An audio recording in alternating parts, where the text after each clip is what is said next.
Ladies and gentlemen, this podcast today is brought to you by our Patreon page. Visit patreon.com/Gear Network. That's Patreon, patreon.com/GERE Network. And look over the memberships to subscribe. For as little as $1 a month, you could receive this podcast and every other podcast from January 1st of 2020 onward, completely commercial-free, as well as advanced releases of every podcast. If you sign up for as little as $3.50 or more, you not only get that tier, but you also get exclusive podcasts, exclusive content, including the brand new GNE podcast, Gear Network exclusive podcast, starring me, John Severino, of course. So, again, patreon.com/Gear Network, completely commercial-free and exclusive content. Do it right now for as little as $1 a month. The following is a presentation of the Gear Radio Network. You're listening to the Better Live Than Dead podcast on the Gear Radio Network.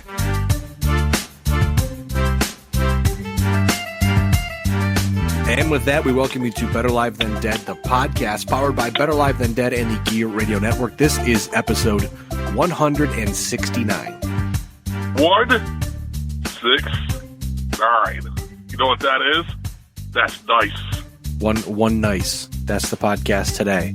I don't have a title for it, so maybe the podcast name will just be One Nice. You can hear us. I like it. You can hear us on BetterLiveThanDead.com, GearNetwork.com, Apple Podcasts, Bullhorn, Google Play Music, iHeartRadio, Pandora, the Radio.com app, Spotify, YouTube, and wherever else you listen to podcasts. I am Ryan Wolfe at Wolfe BLTD, joined on the IndyCar Media Hotline by the man himself, Mr. Perez at MRLG Perez Lewis. How you doing today? Hey, man, you know what? I'm not doing too bad. I just got done with work. I'm driving home. I'm about an hour and a half away. So this will help you drive home. Yeah, lit up a cigar. We gonna talk some sports. It's gonna make a nice drive home. Yeah, I'll tell you what. It's March now, so the sun's out a little longer. The sun's a lot warmer than it was last month and the month before. So it was only like 42 degrees out today, but it felt a lot warmer than that, and I'm happy about it, man. We still get some cold days, but every day is a day closer to spring, which that means we're a day closer to baseball. That's right. And it's a nice transition over to our three big things brought to you by FortunePhoto.com. Lewis, first we're going to talk about Major League Baseball. First off, New York Yankee outfielder and DH Giancarlo Stanton, unlikely to be ready for opening day after straining his calf. Now, he only played 18 games last season, batted .288 with 3 home runs and 13 RBIs. Stanton is under contract for another 9 years from 2020 through 2028, owed roughly $244 million. Lewis, how imperative is it for the Yankees to get a healthy Giancarlo Stanton back in their lineup? Well, honestly, not very. If you look at what we did last season, I should say what the Yankees did last season, I had nothing to do with it. They still had a great record. They still played really, really well without him in the lineup. Would it be nice to have him in the lineup? Yeah, 100%. Absolutely. You gotta get some type of return on investment. But I think that they'll be okay without him. I mean, I think that the potential that he puts into your lineup, even as just a designated hitter, you're better off with Giancarlo Stanton than without him. Well, yeah. It's very interesting to see his body not holding up over the past couple of years. I mean, it's been hard to kind of watch because for a long time he was a guy you could count on 45, 50 home runs and 40 plus, I'll say. And I mean, moving over to the American League. Yeah, moving over to the American League had to happen at some point in time because of the designated hitter. But it's real difficult for the Yankees to have Stanton under contract for 9 more years if this is gonna keep happening, if he's gonna keep breaking down. Now, if this is just a blip on the map and he comes back and he's fine, misses a little time, that's no big deal. But if you've got a guy with a big ticket like that missing tons of time, that's gonna hurt real bad. Right. That is gonna hurt really bad. And speaking of hurting real bad. Yeah, if it continues. Speaking of hurting real bad, New York Yankees starting pitcher Luis Severino will miss the entire 2020 season after deciding to undergo Tommy John surgery. Severino has a partially torn UCL. He missed most of the 2019 season with a myriad of different injuries. Says that forearm discomfort crept up after Game 3 of the 2019 ALCS, and both Severino and the Yankees decided that Tommy John surgery was very important for him to get healthy and get back on the right track. Now, it's a big loss for the Yankees. They did relatively fine without him in the lineup or in the rotation last season, despite the fact that he definitely is a top-end starter for the New York Yankees. They'll feel that loss somewhere. But Lewis, I certainly think that the Yankees, it'll be a bump in the road, but I think they'll be fine. You know, if Montgomery is okay, you know, if he's ready to go, I think that the loss won't be as great. But anytime you lose someone like Severino, I mean, that's the hit. But yeah, I agree. I think they will be all right. Also, speaking of pitcher injuries and the American League East, Chris Sale originally was said to open the season on the injured list after dealing with the flu, or the designated or the disabled list. I apologize, whatever they're calling it now.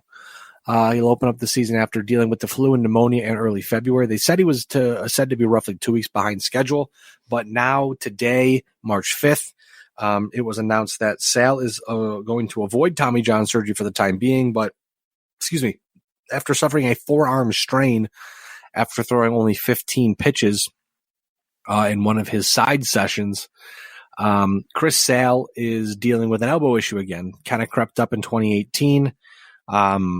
We saw him in the postseason doing his thing, coming out of the bullpen, and really just I just blanked out there. I'm sorry. Chris Sale has been dealing with an elbow problem for a little while now, especially last season, on and off. Coming into this season again, it was a situation where you're hoping that elbow was healthy.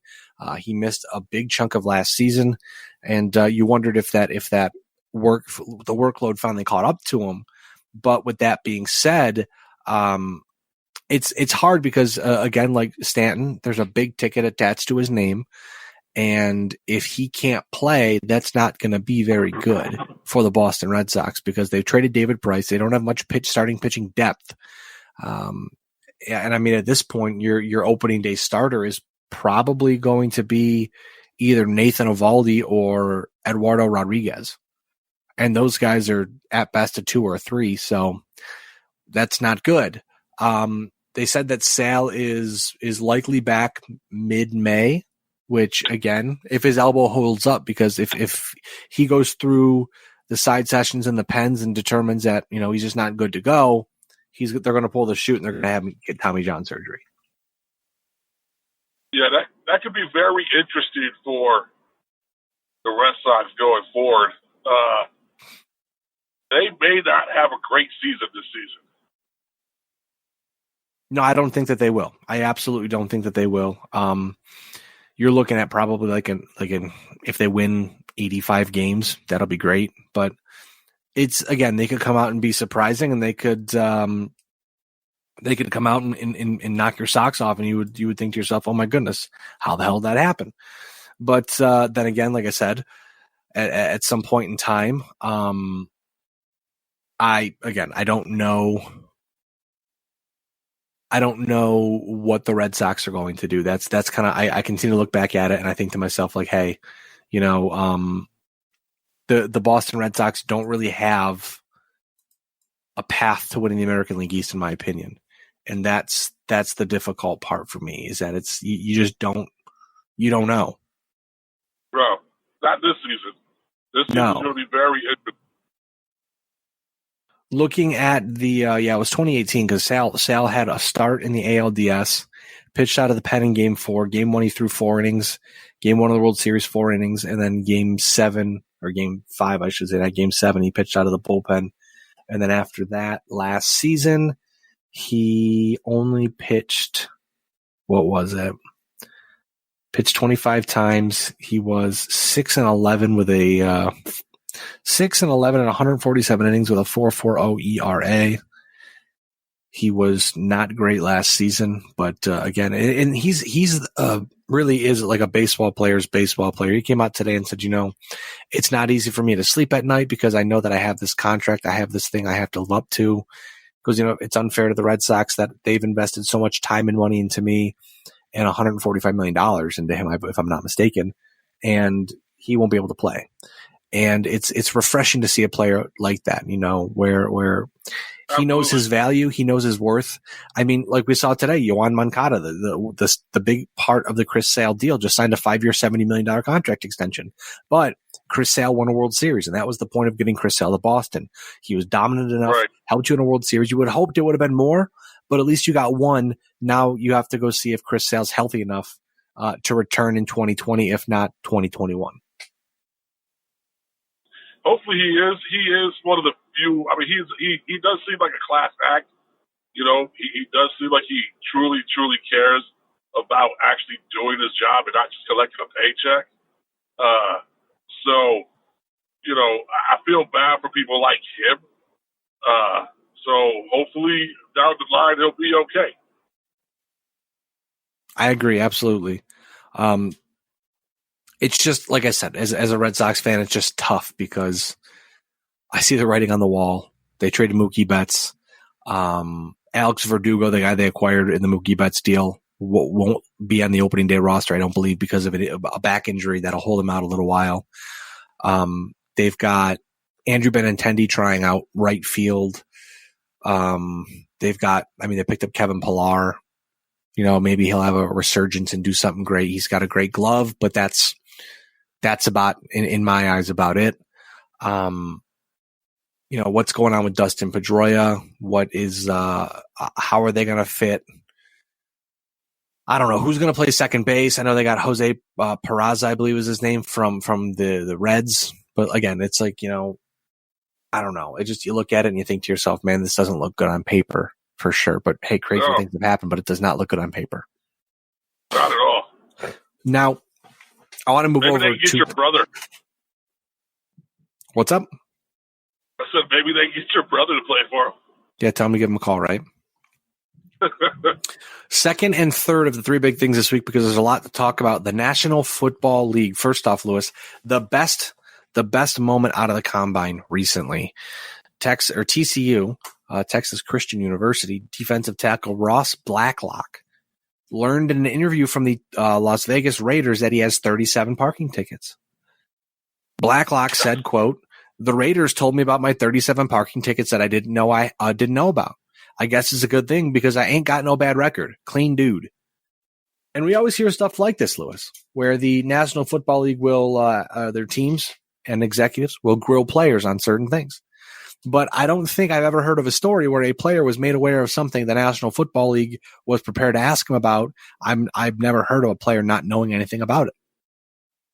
How do you not know about 37 parking tickets?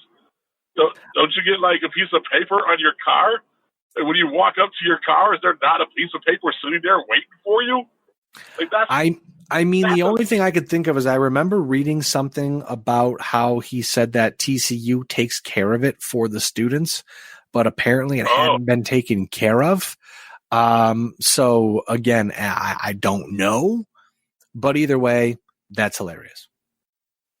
Well, I mean, if he gets signed and he gets a contract, he can pay those off. Exactly, yeah, or they'll just disappear, but that's true too. I mean, that's a lot of parking tickets. That's pretty funny. That is pretty funny.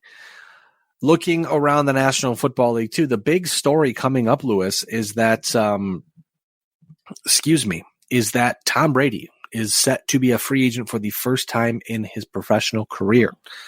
The Patriots have reportedly not reached out to Brady about a new contract, although we've heard reports recently that Brady and Belichick have spoken within the last few days, and some sources say it went bad, some sources say it didn't go bad. I don't know. But Brady reportedly is preparing to enter free agency, expecting to sign with another franchise, while NFL Network's Ian Rappaport reports Brady, quote, is in fact in the Patriots' plans. Lewis, people have pointed out that there's a potential for Tom Brady to end up in Tennessee with the Titans because of Mike Vrabel. There's a potential he can go to the 49ers because of his ties to that team, to that franchise. Also with Jimmy Garoppolo being there, there's a potential that maybe Garoppolo ends up in New England and Brady ends up in in San Francisco. I don't know.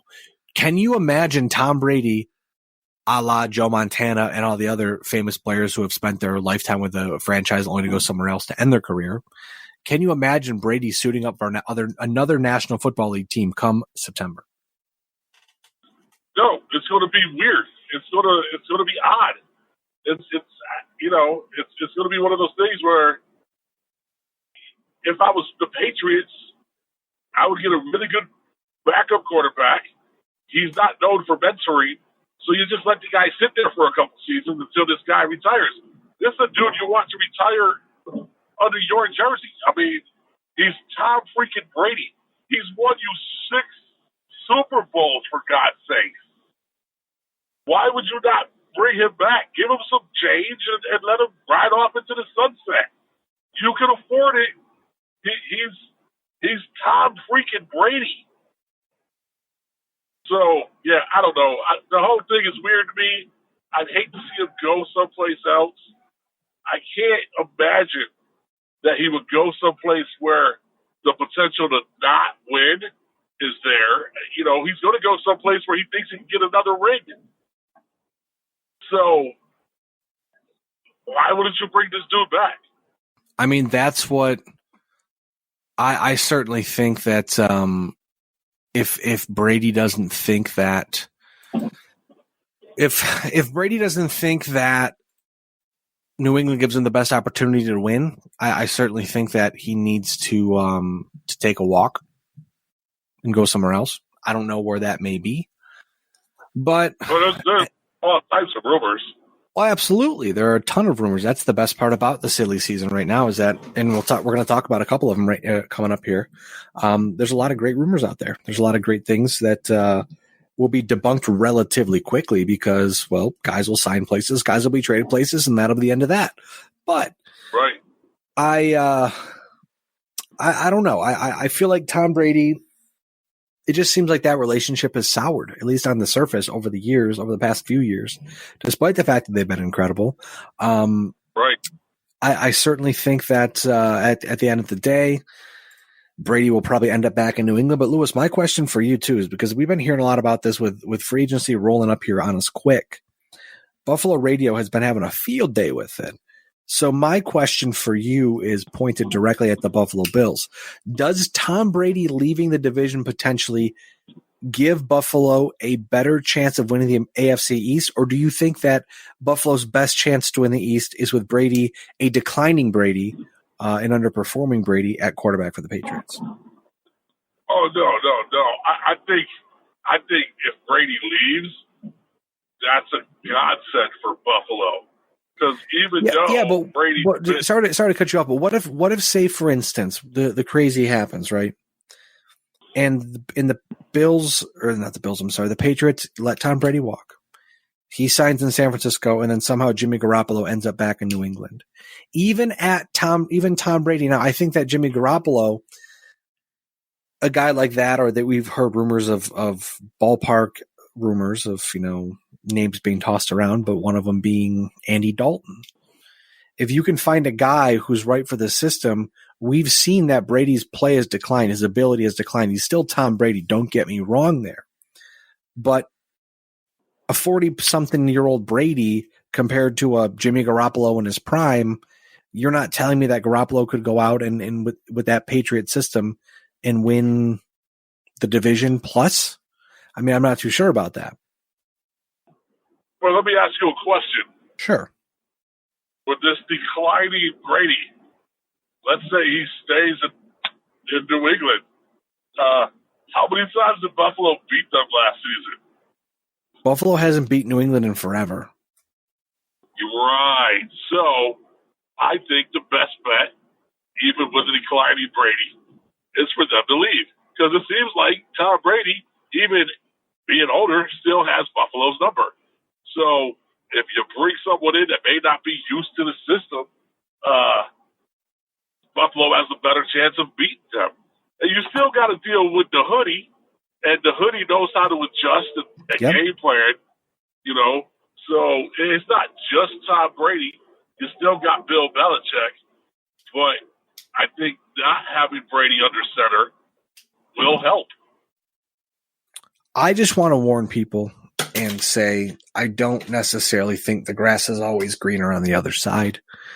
And you shouldn't count your chickens before they hatch because, hey, you know what? Brady could leave and someone else could walk back in and be better or just as good as Brady was. And then what are you going to do? It's a very real possibility. You never really know. Better? Probably not. Tom Brady's probably the I'm not greatest talking ever Brady. played. I'm not talking Tom Brady better than Tom Brady career-wise. I'm talking – let me take a look here real quick. Talking better than Tom Brady now? Tom Brady right now, last season, threw for 4,000 yards, 24 touchdowns, and 8 interceptions. His average completion was yards gained per completion was 10.9 yards per completion. Those are still good stats. I feel like – are you being a smartass? What's that? Are you being a smartass? No, I'm saying those are still good stats. Oh, I thought you were being a smartass. I was about to smack you. He threw for 4,000 Last season, yards. honestly, last season, Jimmy Garoppolo and Tom Brady kind of had the same season. Garoppolo, 3,978 passing yards, 3,978 passing yards, 27 touchdowns, 13 picks, 12.1 yards gained per completion. So I don't know. How old is Garoppolo and how old is Brady? Garoppolo's 28 years old, sheltered in a system where he doesn't need to be the guy. He's only played 42 games, only started 26 in his career, only started one full season, which was last year. So again, I don't know. Like you said, Bill Belichick's done some crazy stuff over the years. And certainly I think that it'll be interesting to see where they go from here. But then again, at some point in time, obviously Brady's gonna go, but the grass may not always be greener. Right. I'm going to say this. If Tom Brady, for some weird reason, ends up on the 49ers win the Super Bowl next season. I think they'd be the favorite, yeah, for sure. No doubt about it. Now, speaking of a team, Lewis, that should be in the Super Bowl contention, the Super Bowl conversation, although their quarterback is terrible, ESPN's Jeremy Fowler reports the, quote, strong sense at the Combine that the Bears will add a veteran quarterback to, quote, push Mitchell Trubisky, who took a step back last season. We'll talk about that in a second. Teddy Bridgewater, Marcus Mariota are among the top quarterbacks available. Also, the Bengals quarterback Andy Dalton is available through trade. Last season, Trubisky, 63.2% completion, 3,138 yards, 17 touchdowns, 10 picks. He took a step back from his impressive 2018 campaign. Lewis, what are the odds that if the Bears bring in a veteran quarterback to, I guess, light a fire under Trubisky, what are the odds that a veteran quarterback actually usurps Mitchell Trubisky and takes his job? I think it's pretty good. I think those odds are pretty good. So, you never know. Like, Mitchell might start the season, and then 2 or 3 games in, we might see a switch because he was not good last season. So, if it lights a fire under his butt, then they're good. They're good. If he starts to play better, awesome. Will it happen? He's had good games. Right. I'm taking a look here right now. But last season, he only threw for 300 yards in a game once. And that was a loss to Green Bay in week 15. That's not good. No. And in his career, in 41 games, we've got 1, 2, 3, 4, 5, 6. He's thrown for over 300 yards 6 times in 41 games in his NFL career. Yeah, that's not good. That is 7 if you count 7, Lewis, if you count the playoff game in 2018 where they lost to the Eagles 16-15. Not good. No. Not good at all. The Bears could probably use some improved quarterbacking play. Speaking of improving quarterbacks, free agent quarterback Phillip Rivers, as we talked about recently, will not be back to San Diego. Not San Diego either. He won't be back to the LA Chargers. I'll take a lap for that one. Word around the campfire at the scouting combine was that free agent quarterback Phillip Rivers and the Indianapolis Colts have mutual interest.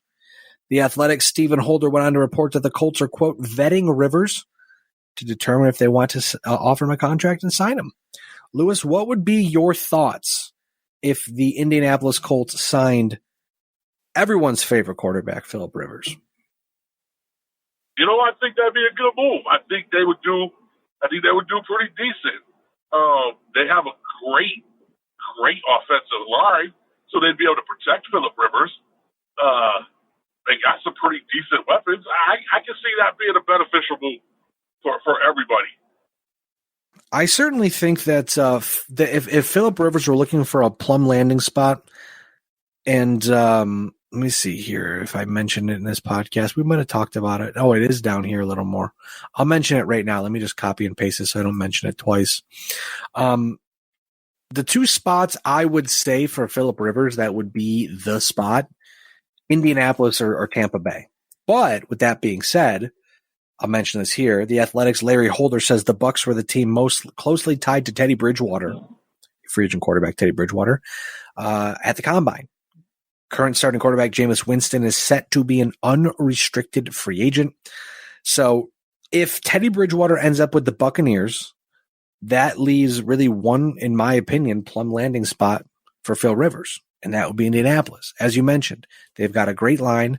They've got a solid defense. They've got weapons offensively and defensively. And I think if Phillip Rivers, if you put him into that, they should be a playoff team. I don't know if they'd win the division, but they should be a playoff team for sure. I agree. And Indianapolis seems like a pretty decent city to move your, 25 kids to. Dude, he has so many damn kids.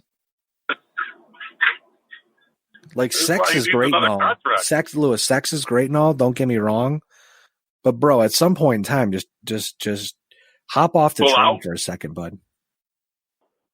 Pull-out game is weak. Maybe it's purposefully weak. I don't know. Whoops, my bad. That's just, bro. Well, I don't know. Right. Looking at more free agents, Lewis. Free agent wide receiver Dez Bryant interested in a reunion with the Dallas Cowboys. Bryant has played all 113 career games with the Dallas Cowboys, 531 receptions, 7,459 receiving yards, and 73 touchdowns. Bryant recovered, I should say, from a torn Achilles tendon suffered in November 2018 after signing with the New Orleans Saints. I saw a video on Instagram today where he looked like he was locking down hard to get back on the field.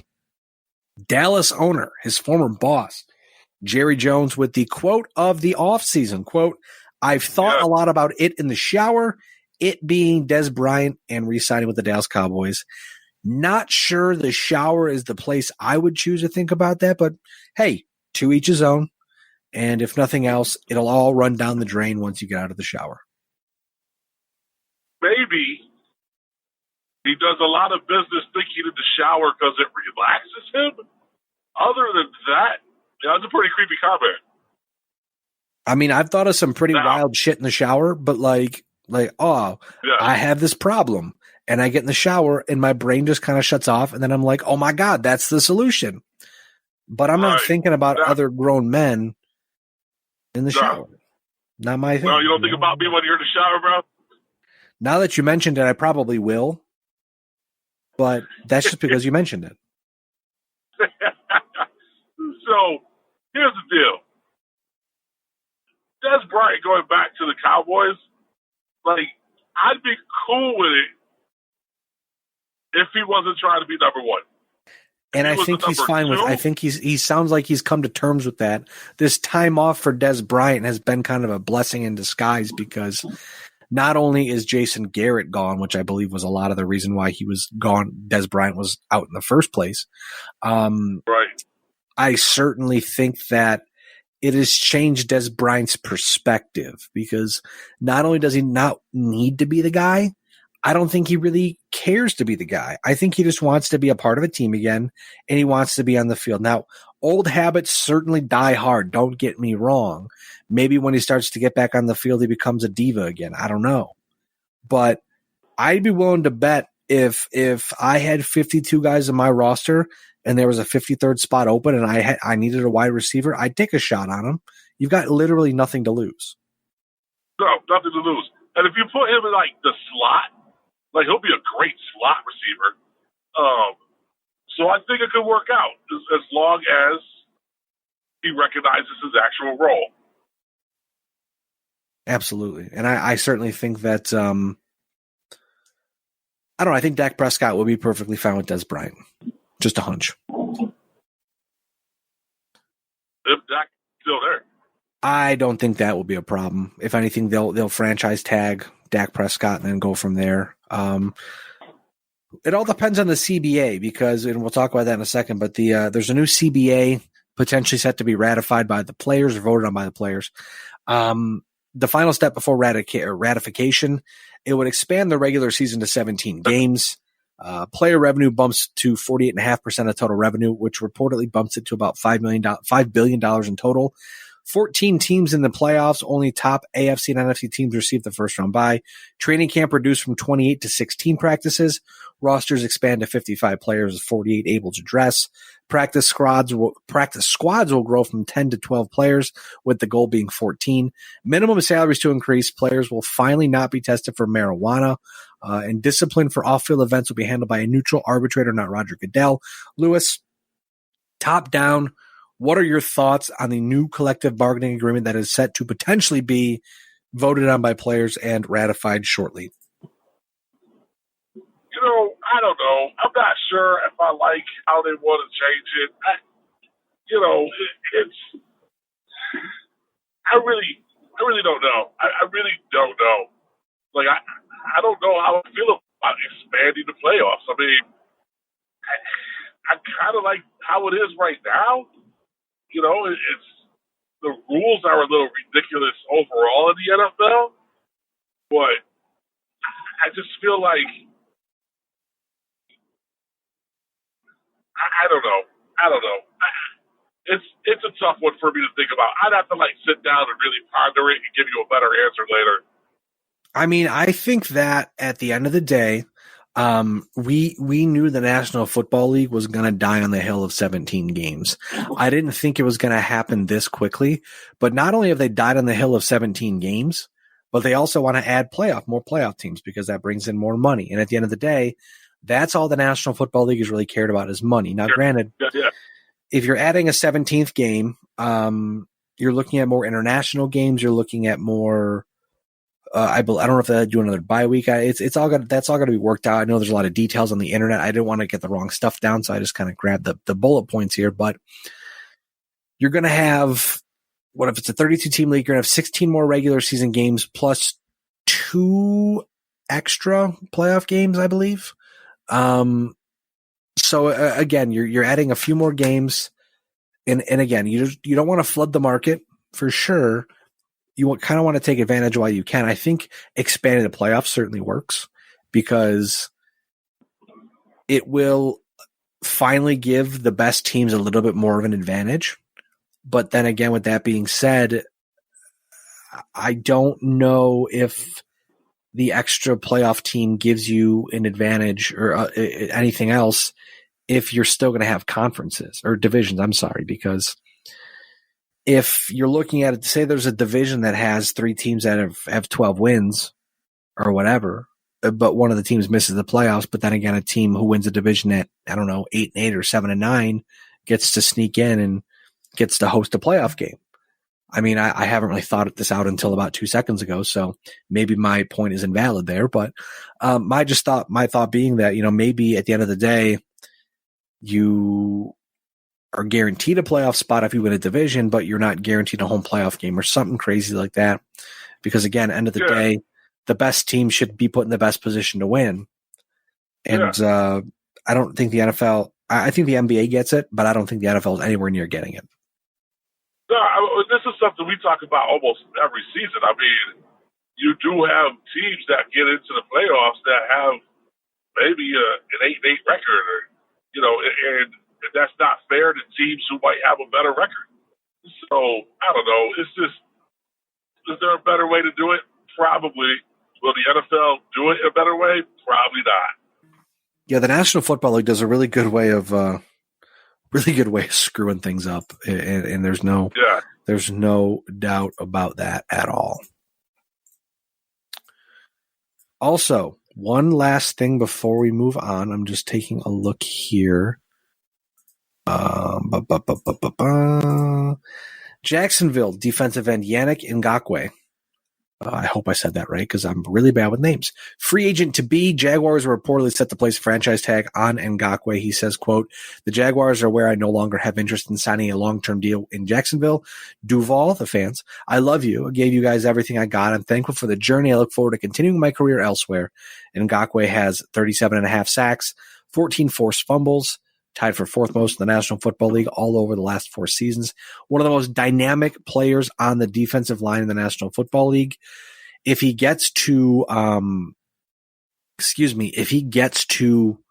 free agency, I think that teams will be salivating at the idea of signing him.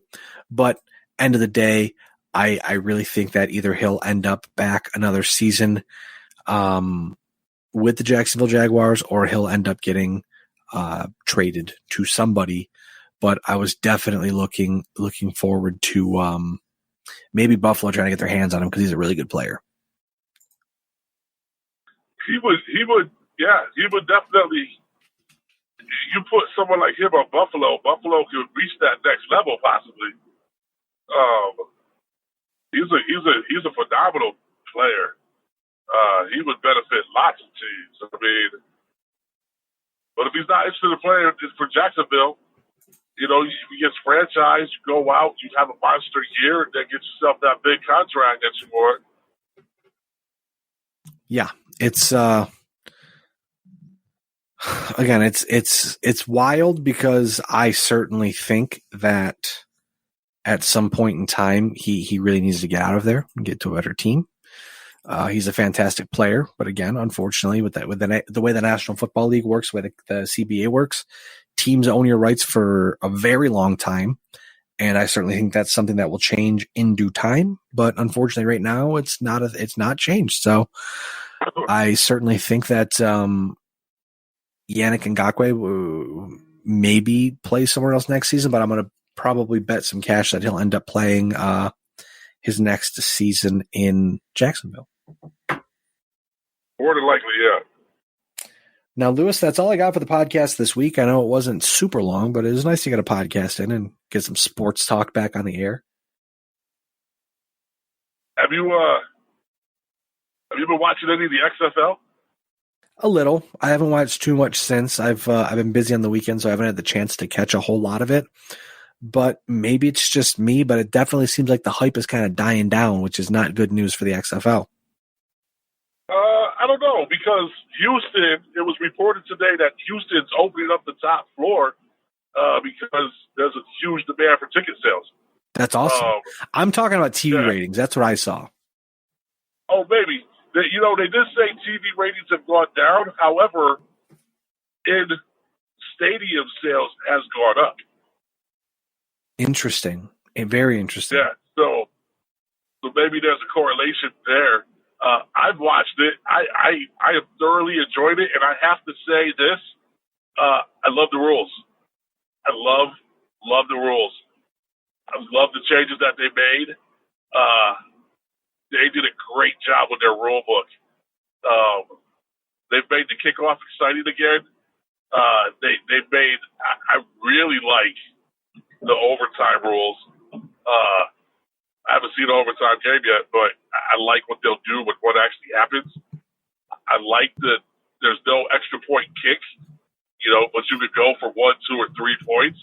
I'm really, really digging what they're doing. Yeah, what they're doing in the XFL is a lot of fun. I mean, it has the potential to change the National Football League, but I really hope it sticks around for more than 1 year. That's for sure, because it's the innovation. I mean, they definitely have a problem with the lack of talent at quarterback, but I certainly think that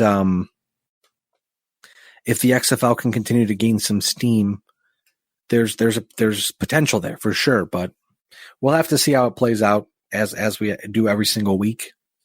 But we've got no problem talking about it here. Awesome. Excuse me. Sorry, I had to yawn there. I'm falling asleep. I gotta get some coffee. All good. Been a long life today, you know. That's what they always tell me. But Luis at MRLG Perez on Twitter. I am Ryan Wolfe at Wolfe BLTD on Twitter. We are Better Live Than Dead. You're not. We'll catch you sometime very soon. We appreciate you tuning in again. Thank you, and we'll talk to you shortly. Deuces. The preceding presentation has been brought to you by the Gear Network. Hi, ladies and gentlemen. Do you like sports, interactive polls, friendly banter from two guys that probably shouldn't even be on the microphone doing this stuff anyways? Well, if you do, then you're in luck. Us two knuckleheads, Brandon and myself, comprise the Listen In podcast. That's right, Listen In, the podcast. We're talking sports, we're talking news, we're talking topical things, we're talking all sorts of things, my babies. And you are all invited to listen in right here on the Gear Radio Network.